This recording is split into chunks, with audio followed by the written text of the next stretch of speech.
Everyone. तर आज आहे तुळशीचं लग्न आणि मी करणार आहे get ready with me. So माझ्याकडे कोणता आउटफिट आहे तो मी एकदा दाखवते. माझ्याकडे आहे हा वाला आउटफिट जो की मी आज घालणार आहे आणि बघूया मम्मीने कशी तयारी केली.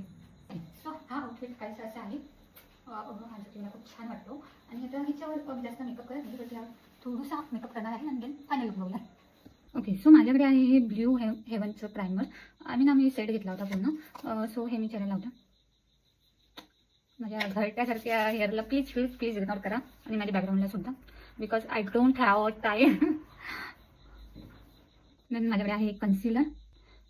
यार प्लीज मला कोणी जज करू नका, कारण मला अजिबात मेकअप येत नाही. मला जसं आहे तो तसं मी करते. हे पण संपायला आले कारण मी वापरतच नाही कधी जास्त.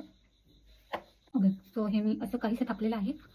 मी 1000 व्हिडिओ जरी बघितले ना तरी मी हा मेकअप आयुष्यात कधीच नाही शिकू शकत. सॉरी, कारण मला कसे पण प्रोडक्ट लावायची सवय आणि ते प्रोडक्ट लावल्यानंतर मला लगेच तोंड व्हायची सवय.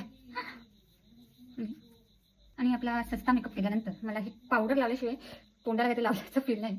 सो मी ही पावडर लावते ग्रेस. आय डोंट नो मी हा ब्लॉग का बनवते. ओके, आता ह्यात माझं किती पांढरं थोबडं दिसत असेल तरी ते ओरिजिनलमध्ये परफेक्ट आहे. आय डोंट नो हा कॅमेरा एवढा मला चिवडेल का दाखवलं. आणि देन आपल्या मुलींची सगळ्या फेवरेट लिपस्टिक. लिपस्टिक लावल्यावर मला असं विमल खाल्ल्यासारखा फील येतो.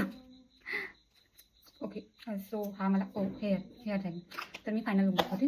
हे थोडंसं मी ॲडजस्ट करते, खूप बेकार वाटते. प्लीज माझा व्हिडिओ अजिबात फॉलो करू नका. आणि एंडिंगला मी छोटीशी आपली महाराष्ट्रीयन टिकली लावणार आहे. तिनं सोडल्या. ओके, हा आहे माझा फायनल लुक. आय होप तुम्हाला आवडलं असेल, माहीत नाही. बट मी काय आता वेअर नाही केली. ज्वेलरी वगैरे जे आहे ते ओरिजिनल आहे. सो आय थिंक मी अशीच घेऊन दिसते. भेटूया नेक्स्ट ब्लॉगमध्ये. बाय.